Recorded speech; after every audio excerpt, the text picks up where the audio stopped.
অবশেষে বন্ধুরা ইউটিউবের যে আপডেট অর্থাৎ VEO3 ইউটিউবের সাথে যুক্ত হওয়ার কথা সেটা কিন্তু অলরেডি আমি পেয়ে গেছি। আপনারা পেয়েছেন কিনা অবশ্যই কমেন্টস করে জানাবেন। সেটা চেক করবেন কিভাবে এবং কিভাবে কাজে লাগাবেন সেটাও কিন্তু আপনাদেরকে দেখাবো। তো সাইডে আমাদের মোবাইল স্ক্রিনটা দেখতে পাচ্ছেন, আমরা ইউটিউব অ্যাপ্লিকেশনটি ওপেন করে নিয়েছি। ইউটিউব অ্যাপ্লিকেশনটি ওপেন করে নেওয়ার পরে আপনারা যদি প্লাস আইকনের উপরে ক্লিক করে দেন তাহলে এখান থেকে দেখতে পাচ্ছেন একদম উপরে আপনাদের জেমিনির মতো একটা অপশন দেখাচ্ছে। জাস্ট এখান থেকে এই যে অপশনটা, আপনি যদি এই অপশনটার উপরে ক্লিক করে দেন তাহলে দেখতে পাচ্ছেন এখান থেকে কিন্তু এআই প্লেগ্রাউন্ড অর্থাৎ এআই থেকে আপনি কিন্তু ভিডিও, ইমেজ, ব্যাকগ্রাউন্ড তৈরি করতে পারবেন। সো এখান থেকে আপনি যদি খেয়াল করে দেখেন তাহলে দেখতে পাচ্ছেন এই যে ব্যাকগ্রাউন্ড, ইমেজ এবং ভিডিও ক্লিপ, এগুলো কিভাবে ব্যবহার করতে হয় আপনাদের স্টেপ বাই স্টেপ দেখাবো এবং এটার কাজ বা সুবিধা কি সেটাও আপনাদেরকে বলবো। পাশাপাশি কারা এটা ব্যবহার করতে পারবেন, কারা ব্যবহার করতে পারবেন না সে সম্পর্কেও আজকের ভিডিওতে আপনাদের ধারণা দেওয়ার চেষ্টা করব। তো এখান থেকে সবার প্রথমে আমাদের ভিডিও ক্লিপের কথা বলি। এখানে ভিডিও ক্লিপ কিন্তু আপনি তৈরি করতে পারবেন অবশ্যই প্রম্পট দেওয়ার মাধ্যমে। এখান থেকে দেখতে পাচ্ছেন আমি যদি কিছু লিখে দিই এবং সে সম্পর্কে তারা আমাদের একটা ভিডিও তৈরি করে দিবে, এবং শুধুমাত্র ভিডিও তৈরি করে দিবে না, সেই ভিডিও কিন্তু আমাদের এখানে ভয়েস ওভারে করতে হবে। এখানে কিন্তু বাংলা লিখলে চলবে না। আমি যদি এখান থেকে বাংলাতে লিখে দেই, একটি 50 বছরের বৃদ্ধ বসে থেকে গান গাইছে, লিখে দিলাম, দেন ক্রিয়েটে ক্লিক করে দিলাম। ক্রিয়েটে ক্লিক করলে এখানে দেখতে পাচ্ছেন add more details in English and try again, অর্থাৎ আপনাদের এখানে কিন্তু অবশ্যই ইংরেজিতে লিখতে হবে। ইংরেজি ছাড়া কিন্তু হবে না। এখন অনেকেই আছেন খুব অল্প শিক্ষিত কিংবা লেখাপড়া ঠিকঠাক মতো করতে পারেননি, আপনারা ইংলিশটা এখানে কিভাবে লিখবেন। আমি জাস্ট এটাকে কপি করে নিচ্ছি। কপি করে নেওয়ার পরে আমরা জাস্ট গুগল ট্রান্সলেশনে চলে যাচ্ছি। গুগল ট্রান্সলেশনে যাবার পরে আমরা জাস্ট এখান থেকে এটাকে ইংরেজিতে কনভার্ট করে নেব। এখান থেকে জাস্ট আমরা সার্চ করে নেব গুগল ট্রান্সলেশন, এখান থেকে জাস্ট আমরা বাংলাটা পেস্ট করবো, নিচে আমরা জাস্ট কপি করে নিলাম। কপি করে নেওয়ার পরে এখানে আসার পরে জাস্ট এটাকে কেটে দিয়ে আমরা জাস্ট এখান থেকে ইংরেজিটা বসিয়ে দিলাম। তারপরে ক্রিয়েটে ক্লিক করে দিলাম। ক্রিয়েটে ক্লিক করে দেওয়ার পরে দেখতে পাচ্ছেন আমাদের সামনে কিন্তু একটু সময় লাগবে, ঠিক আছে, কয়েক সেকেন্ড সময় লাগবে। কয়েক সেকেন্ড সময় পরে আমাদের 4টা জাস্ট পিকচার বা ফটো বানিয়ে দিবে। এই ফটো থেকে কিন্তু আমাদের ভিডিওগুলো ক্রিয়েট করতে হবে। সো এখান থেকে যে কোনো একটা ফটো আপনি চয়েস করতে পারেন। উপরে ফটোটা আমি সিলেক্ট করলাম।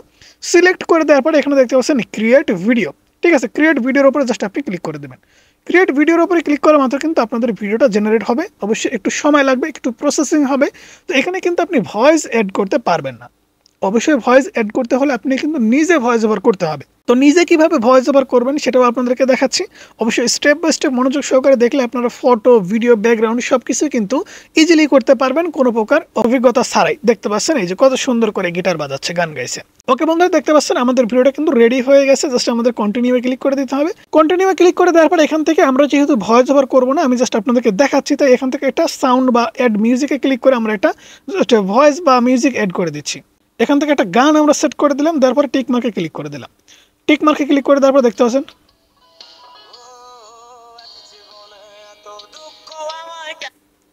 তো যাই হোক, এখানে আমাদের ভিডিওর সাথে মিল না থাকুক, আমি জাস্ট আপনাদেরকে রিডিং পারপাসে দেখাচ্ছি। আপনাকে অবশ্যই কিন্তু এখানে ভিডিও সম্পর্কিত কিছু অ্যাক্টিভিটি করতে হবে। যেমন এখান থেকে দেখতে পাচ্ছেন জাস্ট মাইক্রোফোন বলে একটি অপশন। আপনাকে কিন্তু এখানে চাইলে ভয়েস ওভার করতে পারেন, বাট আপনি ভয়েস ছাড়া যদি ভিডিও আপলোড করেন তাহলে তো ঠিকঠাক মতো আপনি ভিউজ পাবেন না। অবশ্যই কিন্তু আপনাকে এখান থেকে ভয়েস ওভার করতে হবে অথবা মিউজিক সেট করে আপনার নিজের কিছু ক্রিয়েটিভিটি অ্যাড করে ভিডিওটা কিন্তু নেক্সটে ক্লিক করতে হবে। নেক্সটে ক্লিক করে দেওয়ার পরে ভিডিওটা কিন্তু আপলোড প্রসেস চলে আসলে আমরা জাস্ট এখান থেকে দেখতে পাচ্ছেন হ্যাশট্যাগ তারা দিয়ে দিয়েছে ড্রামা সিন এআই। জাস্ট আমরা আপলোডে ক্লিক করে দেবো পাবলিক করে, ঠিক আছে। ওকে, আপলোড ক্লিক করে দিলাম। আমাদের এই ভিডিওটা আপলোড হয়ে যাবে, কোনো প্রকার ইস্যু, কপিরাইট কোনো প্রবলেমই কিন্তু হবে না। এখন আসেন পরবর্তী কাজগুলো কীভাবে করবেন। আমরা তো ভিডিও জেনারেট করলাম, এবার আমরা জাস্ট এখান থেকে এটার উপরে ক্লিক করে দেবো। দেন এখান থেকে দেখতে পাচ্ছেন ইমেজ জেনারেটর। ইমেজ জেনারেটরের উপরে ক্লিক করবেন। এখান থেকে কিন্তু আপনি চাইলে যেটা বলবেন সেটাই কিন্তু তারা তৈরি করে দেবে। আপনি জাস্ট যেটা লিখবেন ইংরেজিতে সেটাই কিন্তু তৈরি করে দেবে। সো আমরা যেটা কপি করেছিলাম, একটি 50 বছরের বৃদ্ধ বসে থেকে গান গাইছে, এটাই আমরা লিখে দিচ্ছি এবং ক্রিয়েটে ক্লিক করে দিচ্ছি। ক্রিয়েটে ক্লিক করে দেওয়ার পর আমাদের সামনে কিন্তু কয়েক সেকেন্ড সময় লাগবে। দেন 4টা ফটো আমাদেরকে দিবে। আপনার ইচ্ছা মতো 4টা ফটো কিন্তু আপনি এখান থেকে নিয়ে নিতে পারবেন। দেখতে পাচ্ছেন আমাদের সামনে ফটো চলে আসছে। অবশ্যই আপনাকে প্রত্যেকটা বার আলাদা আলাদা ফটো তারা দিবে। এখান থেকে যে কোনো একটা ফটোতে ক্লিক করবেন। এখানে জাস্ট ইউজ ইমেজের উপরে ক্লিক করে দেবেন। ইউজ ইমেজের উপরে ক্লিক করে দেওয়ার পর প্রসেস হচ্ছে আপনি ইমেজ দিয়ে কিন্তু ভিডিও তৈরি করতে পারবেন, ঠিক আছে। এরপরে আসেন আপনাদের ব্যাকগ্রাউন্ড তৈরির কথা বলতে গেলে ব্যাকগ্রাউন্ডের উপরে ক্লিক করে দেবেন। ব্যাকগ্রাউন্ডের উপরে ক্লিক করে দেওয়ার পরে আমরা সেই লেখাটাই এখানে পেস্ট করে দিচ্ছি। দেন এখান থেকে ক্রিয়েটের উপরে ক্লিক করে দিচ্ছি। ক্রিয়েটের উপরে ক্লিক করে দেওয়ার পরে কয়েক সেকেন্ড সময় লাগবে। 4টা ফটো কিন্তু আপনাকে দিবে। এখান থেকে 4টা ফটোর মধ্যে যে কোনো একটা ফটো আপনি সিলেক্ট করে দেবেন। সিলেক্ট করে দেওয়ার পরে এখান থেকে ইউজ ইমেজ অথবা এখানে ক্রিয়েট ভিডিও দেখতে পাচ্ছেন, আমরা ইউজ ইমেজের উপরে ক্লিক করে দিচ্ছি। ইউজ ইমেজের উপরে ক্লিক করে দেওয়ার পর দেখতে পাচ্ছেন ব্যাকগ্রাউন্ড, এটা কিন্তু আমাদের ব্যাকগ্রাউন্ড। এই ব্যাকগ্রাউন্ডের উপরে কিন্তু আমাদের ভিডিওটা থাকবে এবং ব্যাকগ্রাউন্ড পরিবর্তন হয়ে যাবে। এরকমভাবে ব্যাকগ্রাউন্ড কিন্তু আপনি ক্রিয়েট করতে পারবেন, অর্থাৎ আপনি যেটা লিখে দিবেন সে সম্পর্কে আপনি ব্যাকগ্রাউন্ড তৈরি করতে পারবেন। তো এবারে আসেন, এটার কিছু সাইড এফেক্ট আছে। যেমন এখান থেকে আপনি যদি এটার উপরে ক্লিক করে দেন, দেন এখান থেকে আপনি যদি ভিডিও ক্লিপের উপরে ক্লিক করে দেন, এখানে কিন্তু 900 ওয়ার্ডের বেশি আপনি লিখতে পারবেন না। যেমন যদি আমি এখান থেকে লিখে দেখাই আপনাদের, জাস্ট কয়েকবার এটাকে পেস্ট করে দিচ্ছি। বিশেষ করে বড় ভিডিও কিন্তু আপনি এখান থেকে তৈরি করতে পারবেন না, কোনো সময় পারবেন না। এখান থেকে দেখতে পাচ্ছেন ক্রিয়েট অপশন কিন্তু এখনও আছে। তো আমাদের 900 ওয়ার্ড এই যে দেখতে পাচ্ছেন, এইখানে একটু ভালো করে খেয়াল করেন, আমাদের সামনে কিন্তু চলে আসছে এই যে এইখানটায় 1123 ওয়ার্ড কিন্তু আমরা লিখেছি, অথচ এখানে 900 ওয়ার্ড। আপনি 900 ওয়ার্ডের বেশি কিন্তু লিখতে পারবেন না, 900 ওয়ার্ডের বেশি লিখলে কিন্তু আপনি এটাকে কাজে লাগাতে পারবেন না।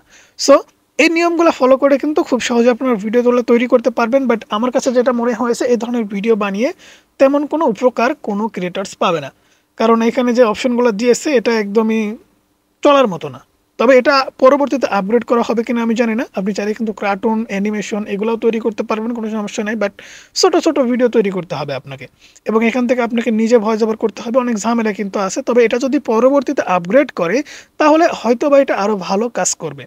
তবে আমার মনে হয় এটা আপগ্রেড করা হবে এবং আরও ভালো কিছু ফিচার অ্যাড করা হবে, যার মাধ্যমে খুব সহজে আপনার আর একটু বড় ভিডিও অথবা ভয়েস ওভারটাও এই জেমিনি অথবা VEO3 থেকেও করে নিতে পারবেন বা ইউটিউবে থেকেই করে নিতে পারবেন।